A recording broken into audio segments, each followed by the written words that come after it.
Hey everybody, welcome to another top 10 list. Today, as you can tell from the title, we are covering the top 10 Misfit Games, and this is a 1,000,000% inspired list by a recent Secret Cabal Express episode with Jamie Keegy and some guy named Don. And they did their top 5 Misfit games, and it's a great episode. I'll have actually a link to the episode below if you want to check it out. And just a quick note, Jamie from the Secret Cabal, he's a friend of mine, and he's struggling right now. He's recovering from esophageal cancer. He's on the mend, so if you're a fan of the Secret Cabal, I'm sure you're aware of that.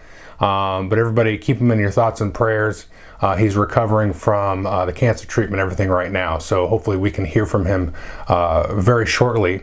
But I'm super excited to bring you this top 10 list. Like I said, it inspired me. I think it was a couple of months ago it came out. I'll have a link to it. And I dug through a bunch of games that I've played over the years, and I had a really hard time whittling it down to 10, let alone the 5 that they did. So I stuck with the 10. So we'll jump to the top 10 list, and it's not really in any order, but we'll jump to the top 10 list here in just a second. I know people have been asking me. I did a poll on my guild on Board Game Geek. I will have a video coming out soon for this Army Painter Speed Paint Mega Set. I'm at like 150 miniatures painted right now, and I think I want to paint some more. So that's coming. Don't worry about that. And then just a quick plug, we'll be running a GameFound project over in GameFound. If you're watching this video as it comes out, basically a week from now, a little bit less. So I'll have a link to that project below. You can click on it and follow it and check it out. Any support or feedback or whatever is really appreciated for that project. And we'll have more about that coming here in a couple of weeks. But let's jump into the top 10 Misfit games. And these are games that, for whatever reason, kind of just flew under the radar, didn't really make a splash. There's something kind of weird about them, but games that I really would enjoy and recommend, and at least to a certain extent. And these aren't, again, really in any order like the best Misfit game. Well, the order is actually, I'm going to go from oldest to newest. So we're going to go way back when. And then I have video reviews for all of these games. So I'll have links to all those reviews and stuff like that. But I'll give you kind of a quick summary here, and then let's jump into it. So the number 10 game is Court of the Medici. And this is a 2-player card game. And sorry, I just had to check my notes here. Designed by Richard James. He's done a couple of games over the years. I think Lords of Scotland might be his most famous game. But for my money, Court of the Medici is his best game, and at least that I've played. And it's a 2-player card game. It's kind of based on Scopa, which is like an old Italian card game, although it's quite a bit different. But I think it kind of has its roots in that. And it's very, very abstract. So if you told me like Reiner Knizia maybe designed this game, I wouldn't be surprised. But it's basically 2 players, each have their identical deck of cards, one blue, one red. And then you play these cards into like an inner court and an outer court. And what you're trying to basically do is either eliminate all of your opponent's cards in the inner court, or last to the end of the game and have the highest stack of cards in one of the courts. So it's very, very abstract. It's just playing numbers. So what you're trying to do is stack numbers, and you can stack your cards on the other player, and they can stack on your stacks. And then once you build a stack, you'll total up the number of all the cards in the stack. And let's say you have a total of 8. You can target another stack that equals 8, and then it will zap and delete that stack. Sounds really, really basic, and it kind of is. There's a couple of special cards, like there's a 0 that will basically wipe out a stack if it's a certain size, a 1 which will split a stack out, stuff like that. Not very many though, mostly just numbers. And I would say if you try this game, and I would definitely recommend this game. It's in my top 50 games of all time, I think, still. I haven't really thought about it, but it has been for a while. And I would say if you do try it, you can find this game. It's a little bit rare, but you can certainly find it. I double checked. You can get it really cheap. Give this game a few plays, like 5 plays. It plays pretty quick, like a half an hour. You can have some games that go really quick, like 15 minutes. You could have a game go 45 minutes, although that would be not necessarily rare, but it would be 2 sort of advanced players, and you'd have to kind of, both of you know what you're doing. Because there is actually room here for advanced play, believe it or not. Because like I said, there's the 2 different end games and all that stuff, but it's really crafty because you are totally like counting cards the whole time and going, oh, they played their 15, they played their this number, and this number, and trying to feint and bluff and all that kind of stuff. So there's just so much kind of baked into this really simple game. that I will admit the first probably 1 or 2 times you'll play it, the game will kind of explode and it'll just be like, oh, it's over, oh, it just happened. But you can kind of play a little bit more carefully as you start to learn the game and stuff. But I definitely recommend Court of the Medici. So that's the number 10 game. The number 9 game on the list here is Uncle Chestnuts Table Gype. Now this is the one game on the list I do not think you will be able to find. If you can find it, good luck to you.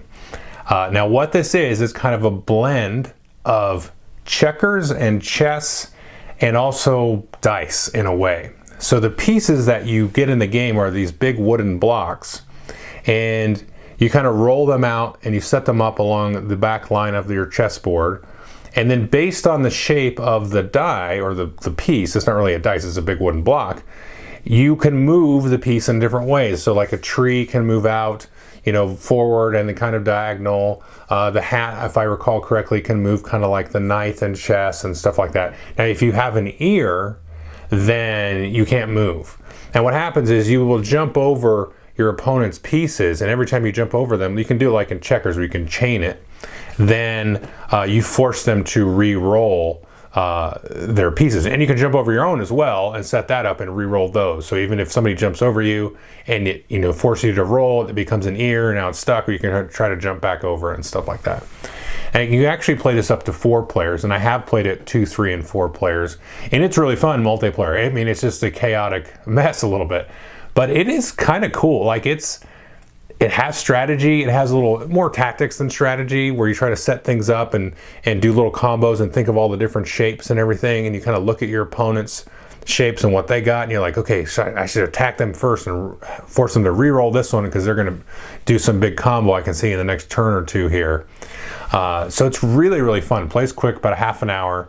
The game would come in this, bag, like a little canvas bag, and the board, you'd roll it up. It's a cloth board with all the different big wooden cubes and stuff. Now you could make this game, basically, if you had a chessboard or checkerboard laying around, and then if you somehow were to craft the dice or just have a representation for whatever a D6 was, so 1 through 6, you could say it was in different shapes and have a little reference player aid.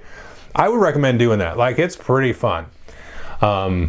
And it's kind of a shame, but these were guys that I actually ran into at Gen Con way back in like 2011, I think. It must have been 2011. And they were just walking around like, selling their game basically. They didn't even have a booth. And so they gave me a copy of their game, and we played it there at the con, and I brought it back. We used to play it at lunch all the time at work, and it was really fun. We just had a blast with it. It's not really rocket science or anything, but it's a really, really fun game. And it ain't around anymore, and it's just such a funky piece of game that I can see why it never made it and nobody picked it up. A publisher out there should pick it up. I think there's a market for it. I don't know. The game market is saturated, so there probably isn't a market for it, but it's a really fun game. And I think it's based on somebody's writings. If you go to the Board Game Geek page for Uncle Chestnut's Table Gype, there's a little bit of a history about it. Some from the writings of like H.G. Wells or something. I don't think it's H.G. Wells, but somebody like that. That's the number 9, Uncle Chestnut's Table Gype. And the number 8 game is called Artus, and it was actually designed by Kramer and Kiesling, who have done a number of games famously over the years, award-winning games. Now, Artus kind of flew under the radar. It got some bad press when it came out. I think unwarranted, because I think the game is actually a blast. This is another one we played at lunchtime. And what this game is you have sort of like this funky sort of spinner wheel thing in the middle of the board, and it's kind of like the Knights of the Round Table. And so you will play cards, and all the players have the exact same deck of cards. They actually have 2 decks. One is scoring cards and one is kind of like manipulative action cards. And you'll take turns playing and drawing cards out of these different decks. And what you're trying to do is set it up so that you will score whatever configuration of knights are around this table in the best way possible for you. So it has this really, really funky kind of back and forth of, okay, I'm going to try to play a card, configure the table. Well, I can't score until my next turn, so other players are going to manipulate that a little bit, and so then you try to play that scoring card at the most opportune time. And so you have to kind of wait for things to kind of land in your lap a little bit, and it does certainly get really chaotic with 4 players. I would probably recommend it with 2 or 3, although after we played it, and we played it quite a bit at lunch, the 4-player games did start to become fun because everybody kind of knew what was going on, and you just kind of went into it knowing, okay, if I change the board state, by the time it gets back to me, it's going to be completely different. So you kind of play in a little bit more opportunistic way, and you try to draw more scoring cards than you might, and just have those ready because something might get set up in a certain way. But at the 2 and 3 player, it's really fun, and there's a certain amount of hilariousness about, trying to jockey position with the different knights, because you can kind of rank them up and they get these rings around them and all that kind of stuff, and you can totally like reset that wheel. It's really funny and hard to explain in a short summary. If you get a chance and it sounds interesting, go watch the video review for it. And it's kind of a filler game. It definitely can play it less than an hour, even with 4 players, once everybody kind of knows what's going on. But it's fun. I think it's just really fun. It's interesting to see that wheel kind of just spin and just go out of control, and not spin like constantly, but it rotate back and forth, and just mess with people's scoring opportunities. It's a really fun game. I wouldn't say it's great, but it's fun and it's just funky. Now, the number 7 game on the list is technically an 18xx game, although 18xx players I think tend to not like it. This is called Bullfrog Goldfield, and it has your sort of traditional mechanics of stock and railroads and making connections and all that kind of stuff, and a little bit of special powers. The thing that sets it apart is you are connecting these towns to these mines, and the mines have on them like a stack of these like deep mine tiles and like shallow mine tiles or something, and then you connect to them, and then they have these payouts which are random, which could really kind of sometimes bankrupt different companies and stuff like that. So there's like way more randomness than is in most 18xx games. Most 18xx games are almost no randomness other than player behavior and seating order. But I really enjoyed this game. You got to be in the mood to play this game because, like I said, you can connect to a mine and then start to exploit that mine, and then just it's not great for you because it's not a great mine, and somebody else connects to another mine that's really great. So I think it was a lot of fun though, because it was just kind of like seeing what's going to happen.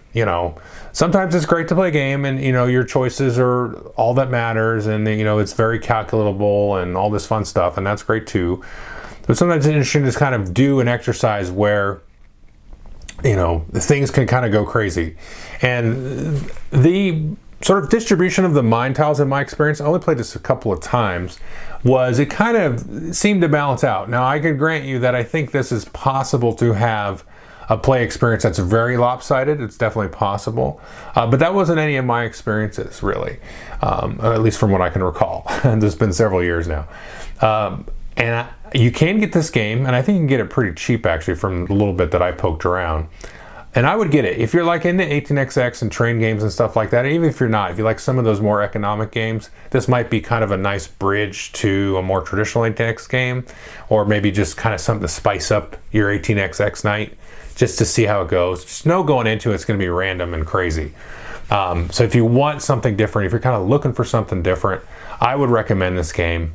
To me, it's a lot of fun because it's just kind of fun to see the boom and bust and just the volatility of things, and have fun, and you just talk smack to each other and all that stuff. And the mechanics itself are very solid and very interesting. It's just that sort of randomness of those mine tiles that could throw the game in your perception of it either way. So that's Bullfrog Goldfield. I recommend checking it out if you can find a copy. Okay, so the 6th game on this list is Urban Sprawl. This came out probably about 10 years ago. I debated putting this on the list because I kind of talk enough about Urban Sprawl on this channel, but it's probably been a year or so since I've really talked about it, although I've talked about it quite a bit. This is one of my favorite games of all time. It is not a popular game. If I could try to sum it up, it's kind of like Through the Ages, but a city building game instead of a civilization building game, although there is much more randomness to it than Through the Ages. You have these cards that you draft, which are basically blueprints to build different types of buildings. There's 4 different color building types. Some are, like civic and industrial, residential, that kind of thing. And then there's also this kind of election type of cycle thing where you can be the mayor and these different sort of city offices. And then through the process of drafting these contracts and these special cards, then events can happen and there'll be catastrophes. So if you think of SimCity, it'll have these catastrophes that the game throws at you, which frankly, none of these other, city building games that I've seen that are board games really represent that at all. And the cool thing is you're all building the same city. A lot of these other city building games, everybody's kind of building their own little individual cities and they're building their own little engines, which is fine. That's good. There's been a lot of good ones out there. Suburbia is a great game in that kind of genre, and there's some others that I'm forgetting. But everybody here is sort of competing and carving out the development of this town into, a larger and larger metropolis and trying to, carve out some of the wealth for themselves. And I kind of like that idea because that's how I feel sometimes some of these cities in the world are developed, is these bigwigs somewhere kind of carving things up for themselves. Isn't that the truth of the world, though? So I really like it. You got to be kind of prepared for some of the events and the election cycles and that kind of things, and the scoring cards that come out of the process of drafting, because as you draft new cards, you flip new cards out and they might trigger different things. And sometimes they can trigger back to back to back. But once you kind of know the deck, and granted on a first play that might be kind of a bad taste. Once you kind of know the deck and what's possibly going to come out and how they can kind of trigger, and some of these sort of like catastrophes and that kind of thing will sort of trigger, then you kind of know how to be prepared, because you can say, well, maybe I won't put all my eggs in one basket in this sort of quadrant of the city. I need to kind of diversify here. So if this thing gets hammered for some reason by some event, I got some stuff to fall back on. So there's some kind of mitigation and catastrophe planning and that kind of stuff, which when you develop a city or a country or whatever, that's what you should do. Like, you don't want to put all your eggs in one sort of resource basket. Let's say you were putting all your resources into oil or water or whatever, then you probably screwed if something bad happens to that one sort of commodity. Right? So you have that same kind of idea here, but in the context of a city. And I really enjoy this game. It's hard for me to sell this. Now let's talk player count real quick, because it is a really good two-player game, back and forth. There's a little bit more control over it. And there's enough kind of random mitigation-y kind of stuff going on that it's not so cut and dry. Like, it keeps the two-player game very flavorful. But I do like it with the 3 and the 4-player count. 4-player might be a stretch. Especially for a first play. I would say after you've played it a few times, then, bring in that 4th player. But you could say the same thing for, like Through the Ages. The first time you play it, I would not play Through the Ages 4 players. It would just probably take 6 hours. And it's just kind of a lot going on, and that row is going to keep, rotating cards and stuff. And it's kind of the same thing here. Like, a lot can happen between your turn and then the next time you have a turn. So definitely give this a try. I think you can get this pretty cheap as well. And, I can't recommend it enough. This is another one you probably got to give it, a couple plays and kind of get the hang of it. But then once you get to it, it's really, really fun. There's a lot of stuff going on, a lot to chew on. So the 5th game on this list is a game called The Cave. Now, this is a very, very interesting game, and I actually have not thought about this game in a long time. What players are doing is basically spelunking through a cave. And what you do is you start at kind of this one large tile and then do tile placement, and you kind of carve through tunnels and stuff like that. And it's an action point game. So you have a certain number of action points on your turn. You have to get equipment and kind of prepare on your runs as you kind of go from kind of the base camp down into the cave, and you try to uncover, different treasures, quote unquote, that you have to get access to and explore different depths. And a lot of the game is just really just kind of exploring and folks kind of piggybacking off each other a little bit. And there's just a lot of sort of crunchiness to this game. And again, it's kind of, maybe there's a little bit of a theme here with these Misfit games, but it's kind of like the Bullfrog Goldfield thing, where you kind of go in and you don't know what you're going to find, right? What's in the cave is going to surprise you. And as you go through the different depths, levels with the different numbered tiles and stuff like that, it's going to give you kind of a narrative sort of vibe, right? So, between one game session to the next, the exploration is going to be different. Like, you might need, ropes more. You might need some other different equipment, for this particular sort of adventure and trek.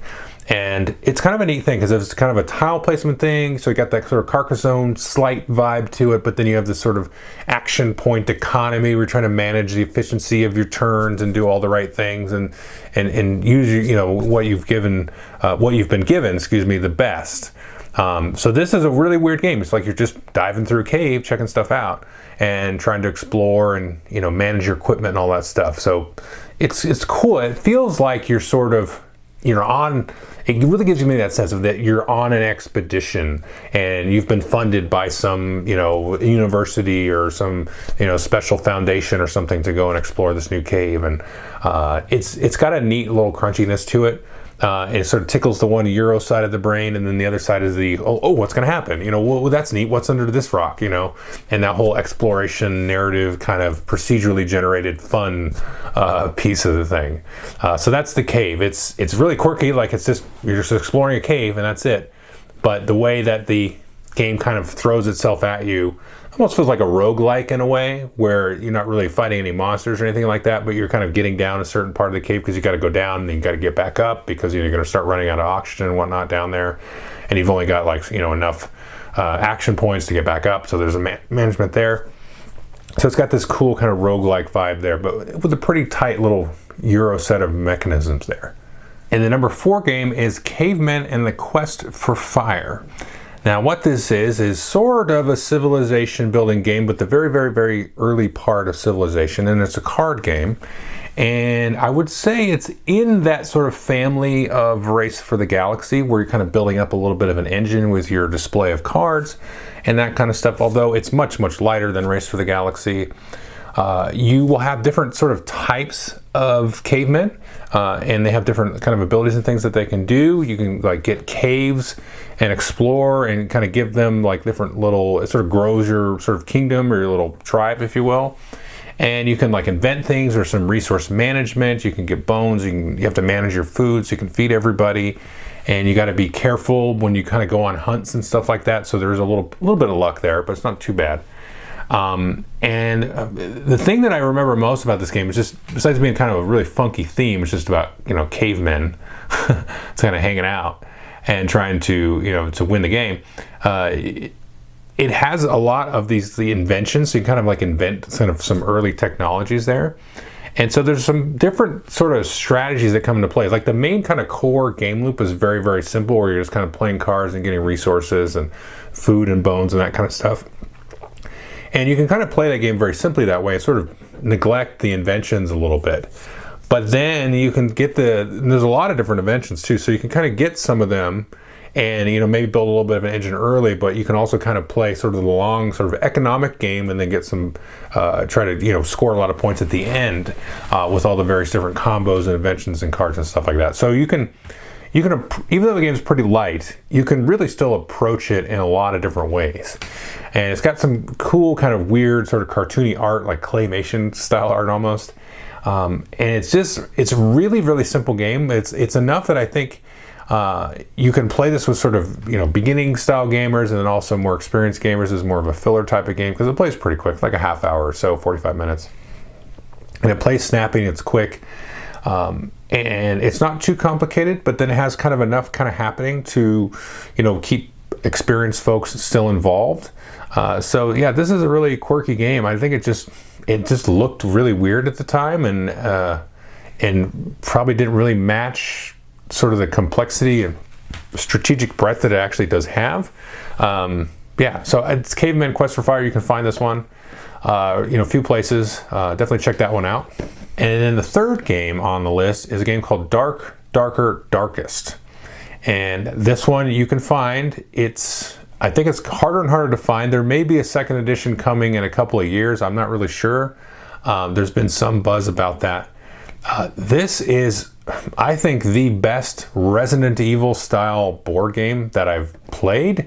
Now, the thing to know about this game is when it was first printed, the rule book was atrocious.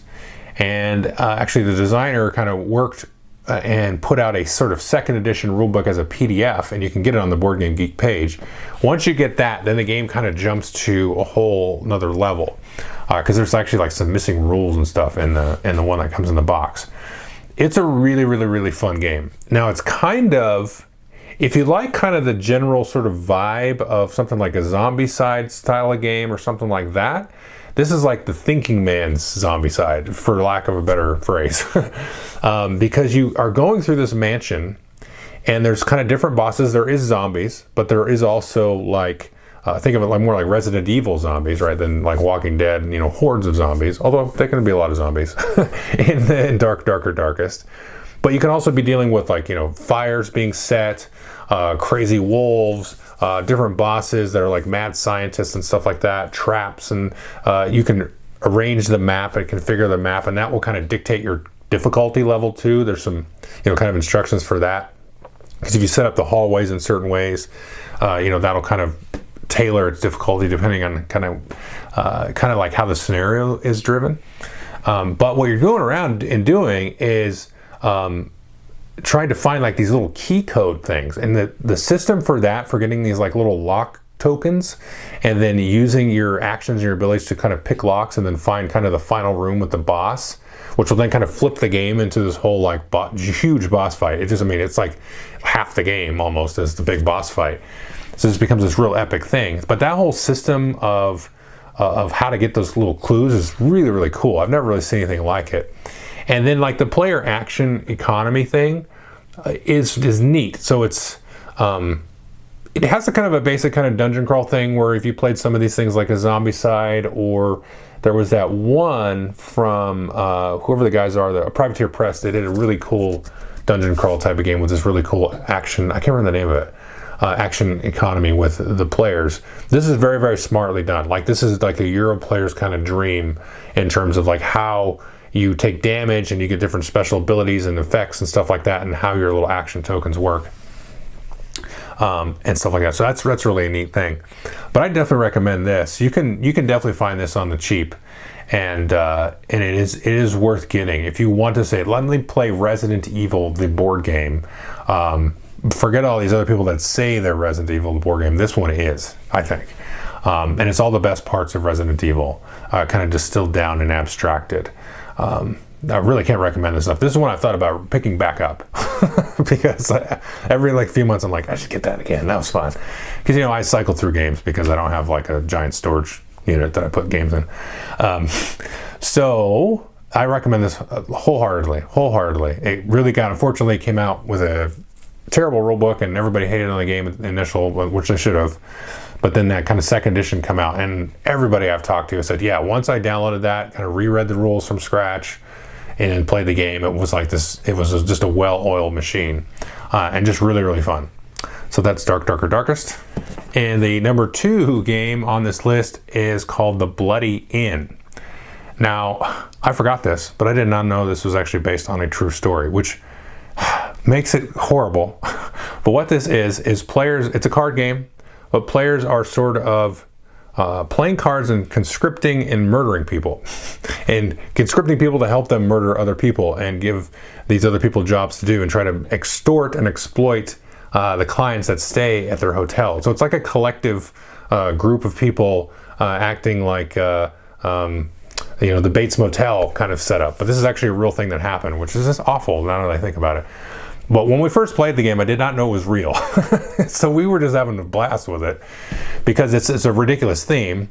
And the way that the card, you know, actions and everything works, really cool kind of hand management idea with these kind of multi-purpose cards, because you're like, well, do I kill this person, or do I have them stay at the inn in this place, or do I use them for their special ability, or do I use them for their kind of job type, because there's like different types of people, like there's policemen, and I vaguely remember there's like priests and grave diggers and stuff like that.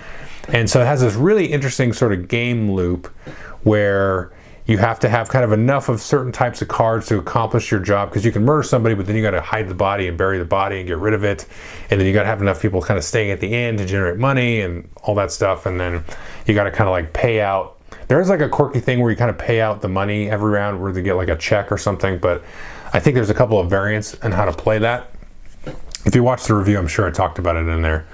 But yeah, it's a really, really brutal, weird theme, but the mechanics and the gameplay loop is really cool. So if you can kind of stomach that theme, I would take a look at it. We had a ton of fun with it at work, at lunch, and also like during our game nights and stuff like that with the game group. Really, really fun. It's just a weird theme.